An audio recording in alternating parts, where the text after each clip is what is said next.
Alright, good morning everyone, and it's a beautiful morning on Friday the 15th of September. I'm Steve. This is my first video blog. So yeah, I'm in Cambridge Science Park, and it's a beautiful day, and hopefully it's relatively quiet here because I'm just getting used to this, talking to my phone on a selfie stick. And I don't know, like, people probably think I'm a nutter walking around talking to myself. There you go. So yeah, I just wanted to talk about LinkedIn actually. That was what sparked these thoughts a couple of days ago. So I used to work in the corporate world, and I worked there for many years. And yeah, do you know, most people don't realize they're in a religion or in a cult, and I'll define what those terms mean in a bit. But when they're actually in a cult or in a religion, it just doesn't seem like that to them. So, I mean, I'll give you some examples of conversations I've had with other people over the years. So, yeah, for instance, if someone is a Muslim and you talk to them about being a Muslim, and to them it's not a belief system, it is the truth. You know, the Quran is the truth, or if it's a Christian, the Bible is the truth, it's the Word of God. And you know, and for any other belief system. So, you know, the corporate world, the belief system around that, the belief system around science. And when you're in it, it's not a belief system, it is the truth. It's just, you know, you can't see the wood for the trees. And I just increasingly noticed that LinkedIn is becoming more and more strange. Or maybe it's me coming out of the, let's call it the corporate belief system, and, you know, realizing what all that was about and seeing it for what it is. So what sort of things would you notice in a belief system? This is a bit noisy down here. Let's go a different way. Well, you know, the other people in that, let's call it a religion, the other people in that religion support each other, they praise each other, they reinforce each other's beliefs. So, you know, in the corporate world, there's a lot of policies come from investors, from the top, you know, the top investment firms that own these companies, and they cascade down through the executive management, you know, through the tiers of that structure to the employees. So, you know, I'll give you an example. Like, when a number of years ago, GDPR was what everyone was talking about, and that was what the companies were all interested in, customizing their products for, at least in the area I was working in. And funnily enough, I actually agreed with GDPR, and I think it is a good thing. But the latest incarnation of that, of regulations, if you like, is called ESG, which is environmental social governance. And you know, this is just magically appears from nowhere, it seems, and then is cascaded down through these organizations, and, you know, metrics are put in place by, yeah, the investment firms like BlackRock, Fidelity, Vanguard, to ensure that the companies that they invest in are implementing these policies. So it's a lot of financial rewards are put in place for the top executives.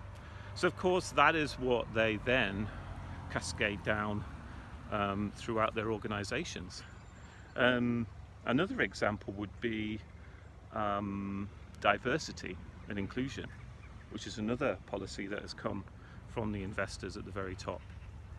And then that is cascaded down through the whole organization.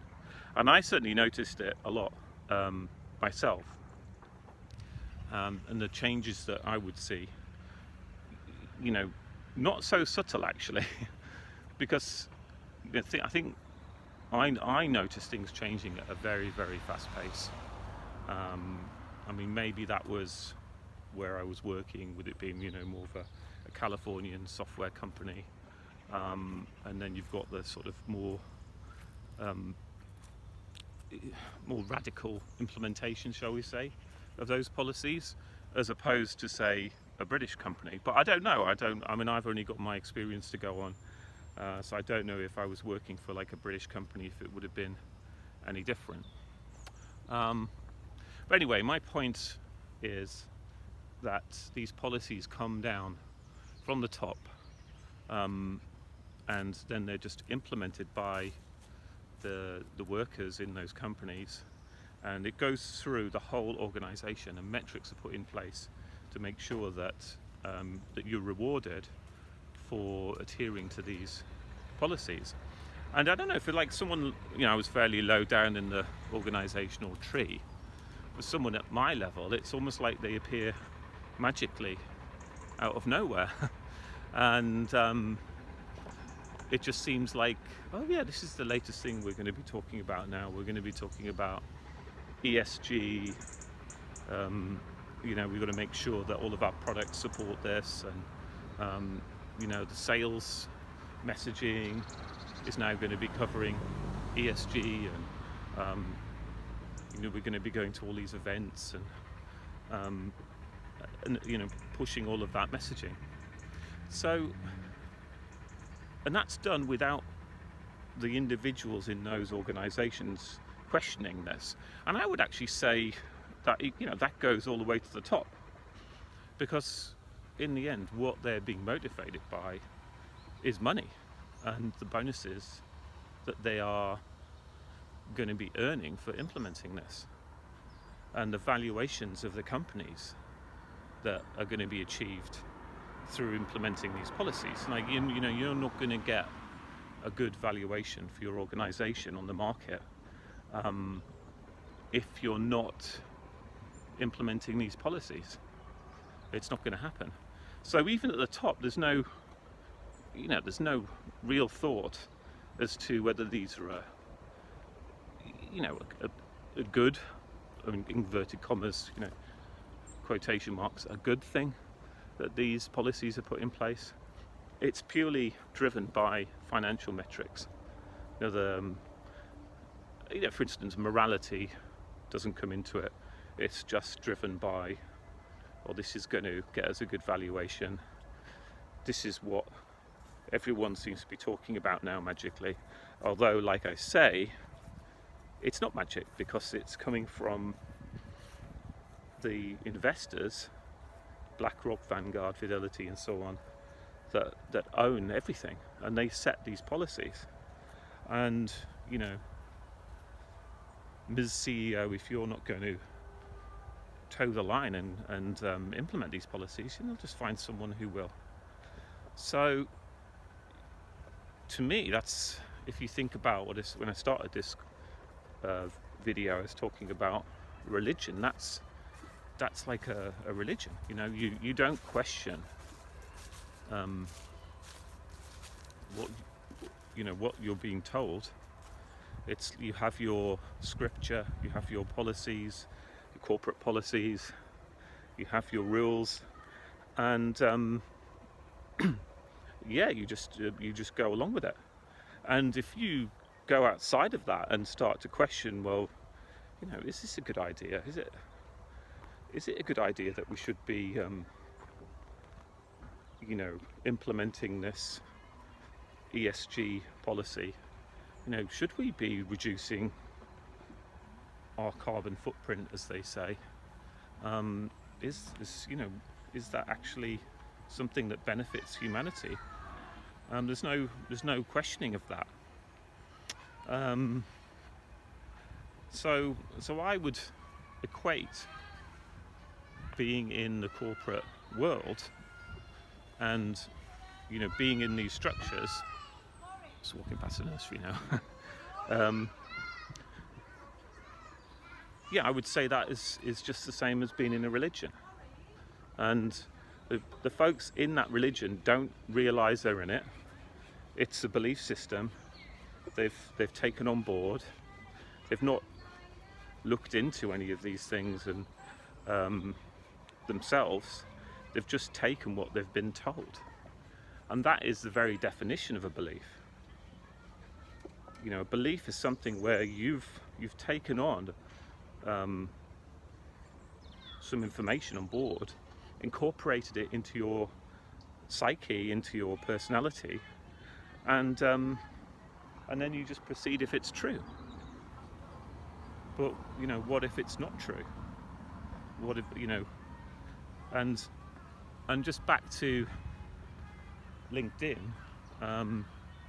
you know, when I was looking at that the other day and looking at the conversations that were being had amongst some of my contacts. I mean, I've got many thousands of contacts in there from being in sales for a long time, and we've been in IT sales for a long time, and I can see, you know, they're all talking about similar things and about these policies, you know, like ESG and you know, I suppose climate change, but it's more the ESG, which is the policies that help enforce all of those objectives, you know, around reducing CO2 emissions and so on. So I just thought that was, it just really startled me when I saw the interactions between these people I used to work with, or between you know, various different companies over the years, and how it all seems to be like in lockstep. It's like there's no real thinking being employed. You know, it's groupthink. So that's another thing that distinguishes a religion, is groupthink. You know, you're not allowed to go outside of the you know, of the doctrine. Yeah, I mean, you know, like if you're a Muslim, there's different variants of Islam. You know, you could be a Shia Muslim, you could be a Sunni Muslim, but you know, you can't fundamentally go outside the belief system and the Quran. At least that's my understanding. Or you'd be in a different religion then. And the same with the corporate religion. You know, you can't really go outside of the financial religion too far, because then you just wouldn't fit in. You wouldn't be part of the group anymore. And it's like this sort of hive mind that gets set up in these groups, and you don't have your individual expression. You get rewarded. This is interesting. Around here, sorry. And you get rewarded for towing the line, for repeating, you know, what the high-level executives, what their objectives are. You're not going to get rewarded for original thinking or for questioning whether these policies are, for instance, good for humanity. Are they are they correct? Do we need to reduce CO2? Are there other explanations for what's going on in the world with all of these disasters that are occurring, with, you know, the seemingly weather events like floods and earthquakes and fires, and, you know, are there any other explanations? And of course, if you're bought into a specific narrative, which is supported by the mainstream media, and the mainstream media is owned by the same people that own the corporations. So that would be, Vanguard, BlackRock, Fidelity Investments. It's the same folks that own the media. So, again, it becomes more difficult to go against that narrative because it's coming at you from all different angles. So yeah, it's very interesting. It's like it's a psychological technique, you could say, that is being used in order to control very large numbers of people very effectively. Because the thing is, I'm just thinking here. I mean, if Rishi Sunak published, he's the UK Prime Minister, so he published, or Number 10 published a little flyer quite a few months ago, and it said something about immigrants, and if they don't do something properly, like, I don't know, complete their paperwork properly or go through the process properly, they won't have access to the UK's modern slavery system. Now, if you just take that at face value, they're actually telling you, aren't they, that it's the UK is a modern slavery system. They're saying it right there. And if you want to get access to the UK modern slavery system, then you need to become a citizen, and you need to do that in the correct way. So, maybe digressing a bit here, but what I'm saying is that to control people and to make them believe that they are free, really the most effective way of doing that is to create a prison where the people in it don't even realise they're in a prison. And furthermore, they'll even fight for the prison. They'll defend it. They become dependent on it. So, I'm here in this science park in Cambridge, and you could equate this to a prison. I mean, these are all corporate jobs here, mainly IT and biotechnology, as they call it, life sciences, as they call it. It's a beautiful day, and we live in such a beautiful planet and a beautiful world. And look what these people are doing. They're sat in offices, chained to their desks, or maybe they're doing some experiments, I don't know. And then they're earning currency, money if you like, in order to pay bills that they get. And the information they're getting, like I say, is being controlled through the investment corporations I mentioned. Now, don't take my word for this. There's plenty of evidence out there that supports this. There's one particular paper, actually. I'll put a link to it in the description box below. And it's a Swiss university. Can't remember which one right now, but it's in the description box. And they did a study quite a while ago, I think it was about a decade ago, that looked at all the organisations in the world and who owns them. Because you could have a small limited company, and then that could actually be owned by another company, and that company could then have subsidiaries, and so there's a whole web of ownership.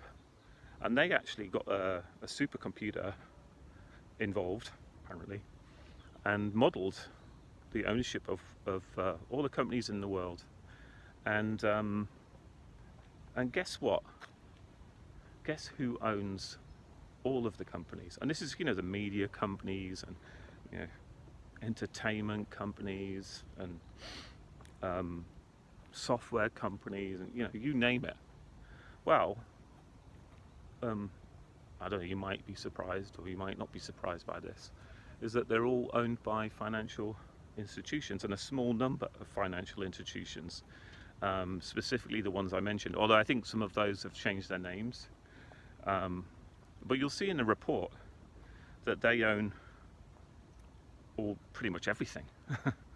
So just like my example of the corporate world where I came from, in the sort of software industry, where the messages are coming down and people are just complying with what they're being told with these policies, and then they go home and they switch on the media, the news on the TV, and they're getting the same messages. It's being reinforced.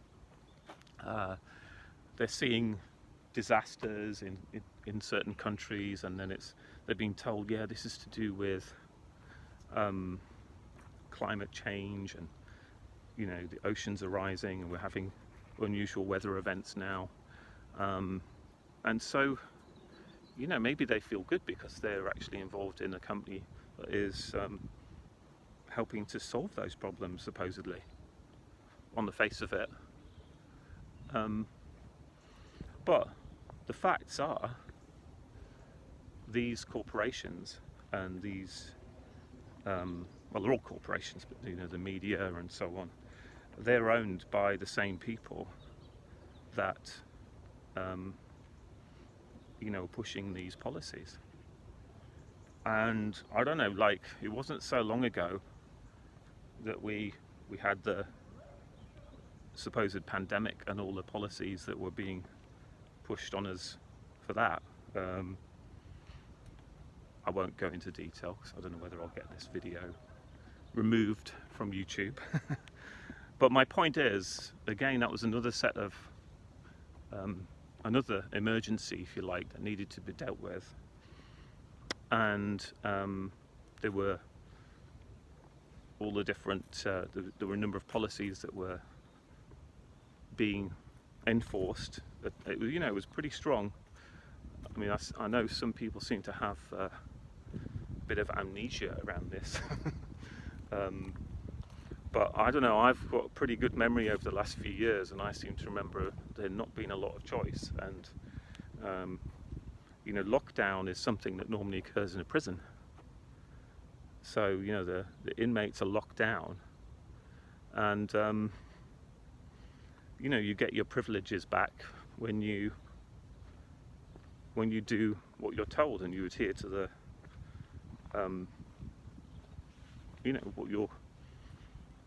what the prison guards tell you you're allowed to do. So again, with the whole COVID scenario, we were given some beliefs to adhere to. All the corporations were told what to do in lockstep. Media was pushing the same messaging, and there was only one solution to the problem, and that was everyone getting jabbed, of course. And if you questioned anything of the narrative at all, then you were considered a conspiracy theorist, because that's not what, that just went against everything that we were being told. But then that is a belief. If you're not willing to find out for yourself, then you're sort of living in this world of beliefs where you don't know what is real and what isn't real. And it can be very tricky and scary to come out of that, because it's like, well, how do I know anything's real? How do I know any piece of information is real? What can I trust? I mean, if you go into the I don't know what you want to call it, the truth community, the alternative media, there's a lot of conflicting messages there. There's a lot of misinformation, disinformation. It can be a bit like the Wild West, although it has been around for quite a long time. This community, this is decades. I mean, the term conspiracy theorist was invented by the CIA. I believe it was around the time of Kennedy's assassination, because I remember learning about that at school actually quite a long time ago. I had this wonderful history teacher and she was probably the first person that made me question whether what we're being told is true. I didn't even have any. It didn't really sink in so much, but it was definitely a that age. I must have been like 14 years old or something like that. But she presented three different three different explanations for President Kennedy's assassination, and one of them was that J. Edgar Hoover, the CIA, were involved. And then there was the Oswald mainstream theory that as well, and then there was another one. So yeah, I guess conspiracy theories, if you like, alternative ways of thinking, have been around for quite a long time, and the CIA came up with the term for it, so that those that did see through the deception could be put into a box, categorized, and then ridiculed, and then dismissed. And that's how the term conspiracy theorist came about. So yeah, where was I going with this? Yeah, so beliefs and coming out of beliefs, and how do you know what is true and what isn't true and what is real. Ultimately this is a spiritual journey, and when you can get connected to yourself, your true self, not the ego, but your true inner divine self, that's when you're able to really feel whether something is true or whether something is false for you, for yourself.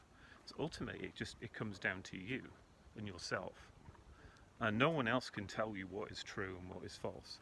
It has to come from your heart. But the way we've been educated, I don't know if you want to use that term, indoctrinated in schools, just to believe what we've been told, means that you've got to unpick quite a lot of programming. It's programming that we've been given, so that you can actually get back to who you truly are, and so you can start to discern what is real and what isn't real. If you want to do that, there's nothing compulsory about doing this. There's nothing that says you don't have to, if you like, be plugged into the Matrix. That's a great movie, by the way. And a lot of folks in the alternative community recommend that. And I highly recommend The Matrix. It's a great analogy for the system that we find ourselves in. And just like in the Matrix movie, there's that guy who, if you've, I won't spoil it for you, the movie, but there's one scene where there's this guy and he wants to be plugged back into the Matrix. He's tried it outside the Matrix. He's realised that it's not for him. So he has to be put back inside the Matrix again. And we all have free will. So there's nothing that says you have to do anything. And if you're happy living in the Matrix world and it's bringing you joy, then continue.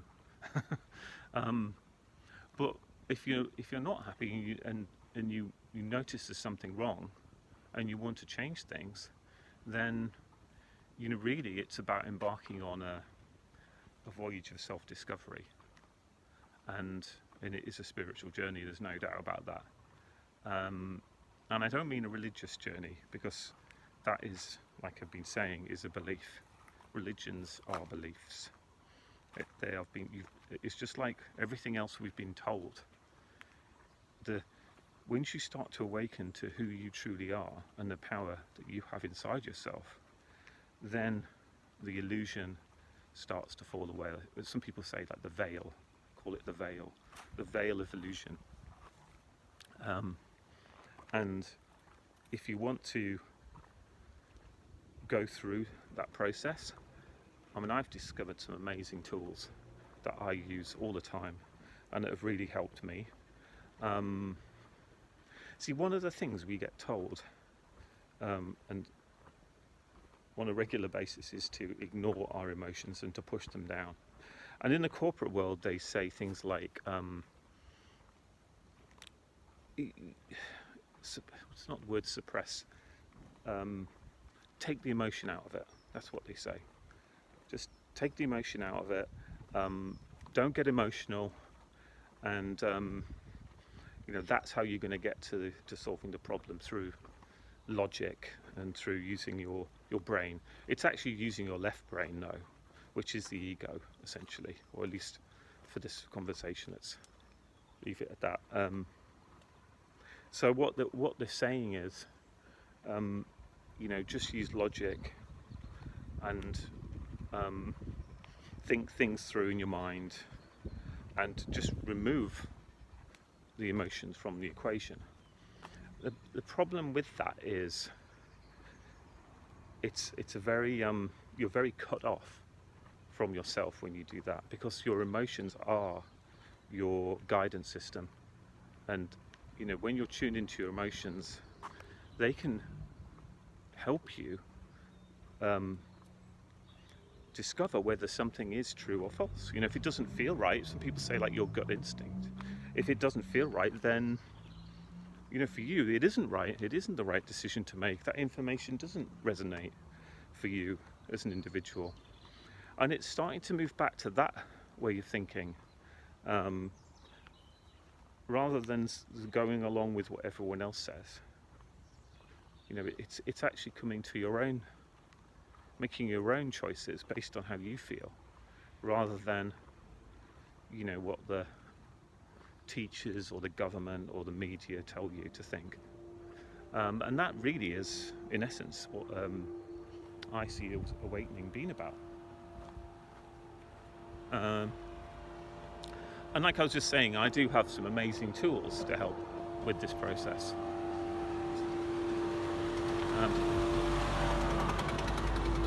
The noisy van, probably an electric one. Yeah, I've got some amazing tools that I've been using for the last 15 years. And, once you learn these techniques, you can then deal with the negative emotions that are bound to come up once you start awakening, because it can be very scary when you realize, some of the things I'm saying, once you look into them and see that they're true, it can be very scary. But rather than push the fear down, the answer is to embrace the emotions and release the fear and integrate the fear, so you don't have to have that experience anymore. And let's go into here. Yeah, so some of the tools I use on a daily basis are, the tools I use on a daily basis are EFT and tapping. And I just think everyone should learn that. The course to actually learn that it only takes I think it's like a week or to become reasonably good at it. I would just recommend everyone to do that. Even just do the beginner's course, because it allows you to have freedom from your emotions. It's called the emotional freedom technique. and it allows you to then release the negative emotions in the moment and allow the love and the joy to come in, because that's where you're going to get the answers.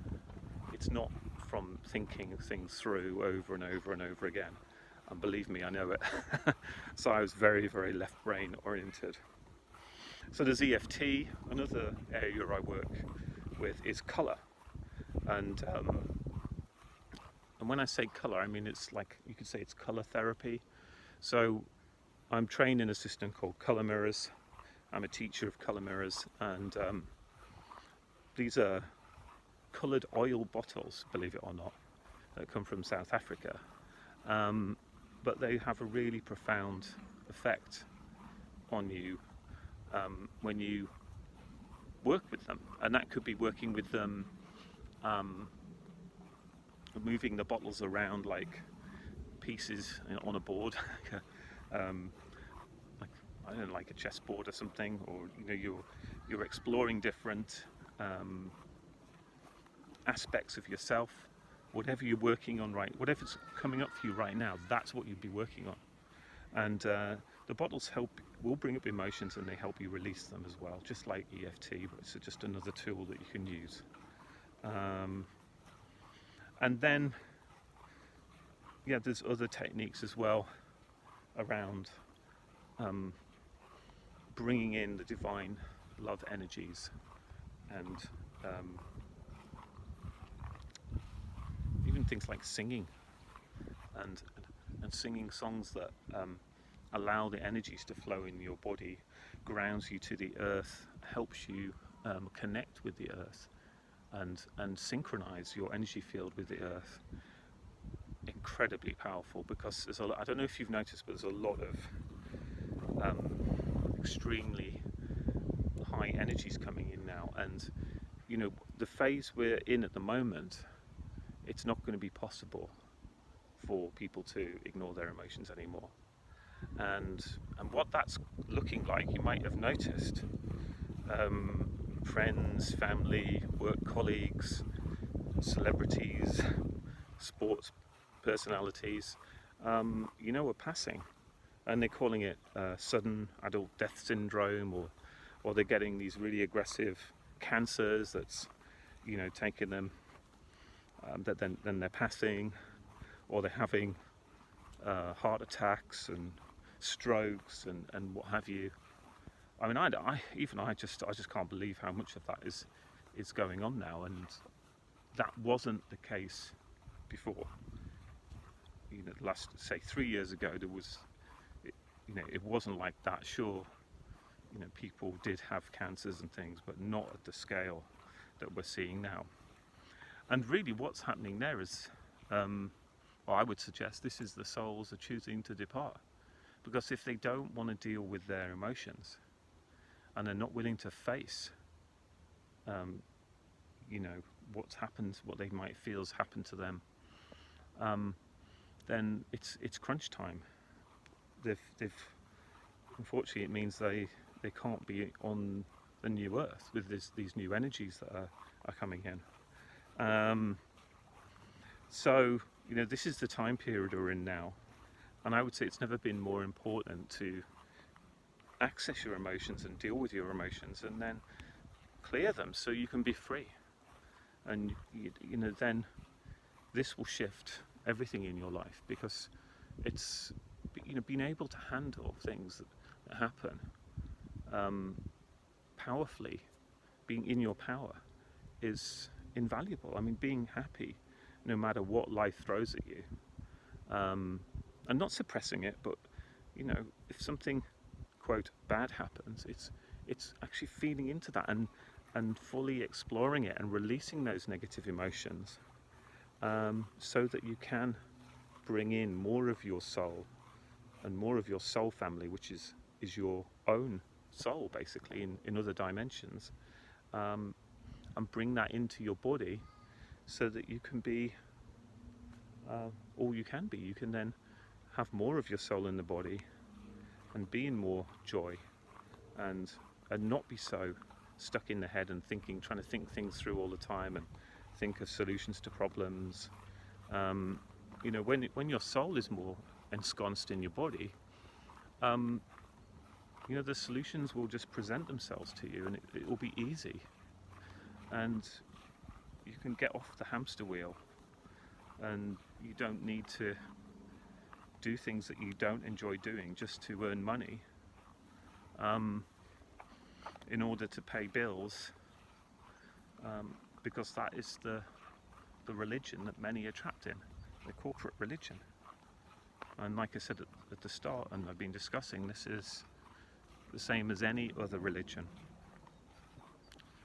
And I'd encourage you to work on releasing the negative. I mean, just one other thing to say on that. I mean, quite often people will say, oh, well, you know, you shouldn't focus on the negative, because then that's going to create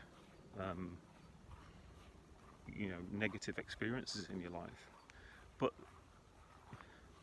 the issue is, if you've got the negative inside of you, if you have those low vibrations inside of you, low vibrations could be things like grief, fear, I mean, hate would be an extreme one, you know. Also, grief is really bad in terms of what you're going to attract.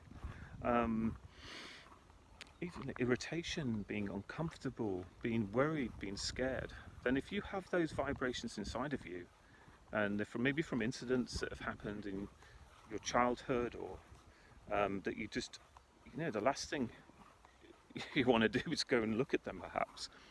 But by going and looking at those things that happened, and by